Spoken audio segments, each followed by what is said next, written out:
Sony నీకు ఒక challenge ఏంటంటే నీ మైండ్ కి ఒక గేమ్ పెడదాం అనుకుంటున్నా. ఇప్పుడు ఇక్కడ 4 ఉన్నాయి కదా, ఈ లైన్ లో 3 ఉన్నాయి, ఈ లైన్ లో 2, ఈ లైన్ లో ఇక్కడ 1 ఉంది. సేమ్ ఇదే సీక్వెన్సే యూతల నుంచి రావాలి, కానీ జస్ట్ 3 మూవ్స్ లోనే 3 బిస్కెట్స్ మాత్రమే చేంజ్ చేయాలి ప్లేస్. ఇప్పుడు ఇక్కడ 4 3 2 1 కదా, అలానే ఇక్కడ నుంచి రావాలి. జస్ట్ 3 బిస్కెట్స్ మాత్రమే మూవ్ చేయాలి. చెప్పమా. సోనీ విన్ అయితే నీకు 100 రూపాయలు ఇస్తా. 100 కాడదు కదా. ప్రెసెంట్ ఇది విన్ అవ్వు, నెక్స్ట్ ఛాలెంజ్ కి ఇంకా ఎక్కువ. టైం 1 మినిటే, అక్కడ ఆల్రెడీ టైం అయిపోయింది. ఒకసారి ఇప్పుడు ఇది తీస్తున్నావు కదా, మరి దాన్ని అక్కడ మూవ్ చేసే లేదు. ఓకే, ఒకటి అయిపోయింది.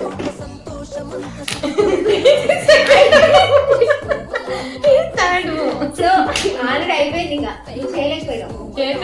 4 యూస్ చేస్తాను. మా చెల్లి ఓడిపోయింది, 100 రూపాయలు నాకే.